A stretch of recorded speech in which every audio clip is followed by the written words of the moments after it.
Hey guys, it's Sony here, and I am going to share a story with you.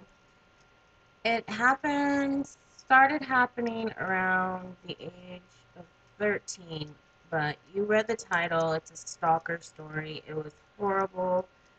Um, the first incident that I had, my brother's friend, she was a female and she was going to be going out with her girlfriends, whatnot, and she needed a babysitter, and I love kids, so I volunteered to babysit.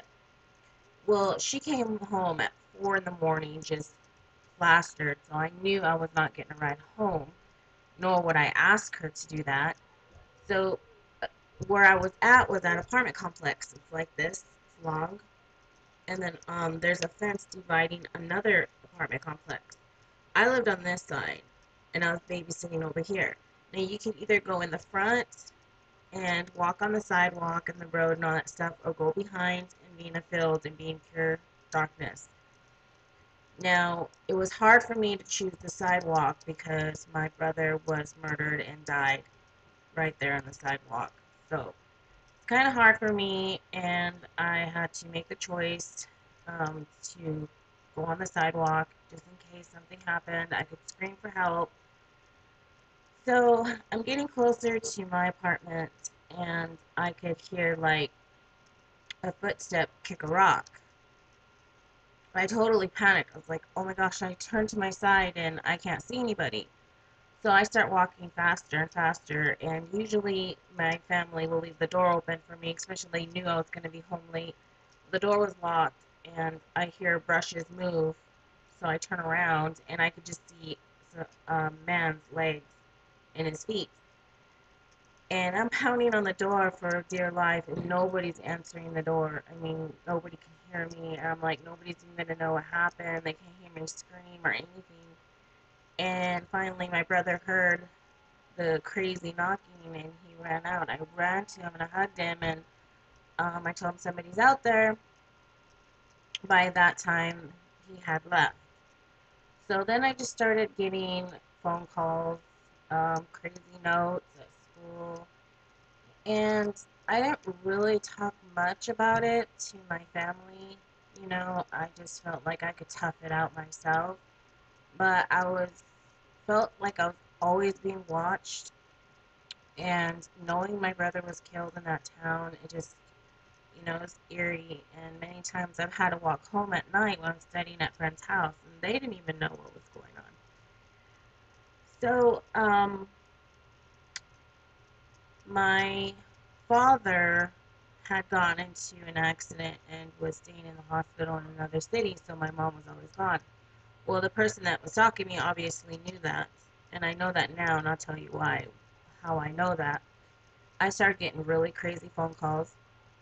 I'd answer the phone, he'd just start sweet talking me, and I'd be like, no, no, no, no, and I'd hang up the phone, he'd call back cussing and whatnot, and I was always scared that he was going to show up, you know, because my family was gone.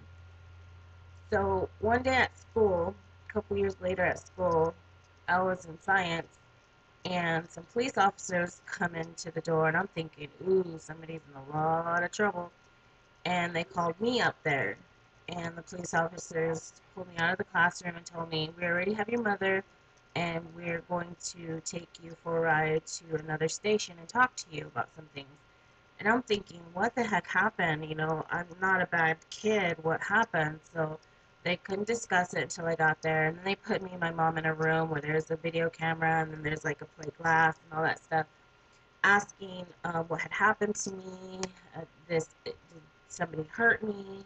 Blah, blah, blah. And my mom's like, no, nothing happened to my daughter. My daughter would have told me. And asked me anything weird ever happened. I said, well, yeah. I said, I feel like somebody's watching me. And they said, well, the guy that lives 2 houses down from you, one of his roommates were cleaning out the room, and they stumbled his diary, and they said for years he had wrote things about me, what I was wearing, what friends, what grade I went to, what I was doing in the summer. Um, it was just creepy, and there were one and a half week left for my abduction, and he was going to morbidly murder me. And I asked, what was he going to do to me? And they said they couldn't discuss that. It was awful. This guy is insane.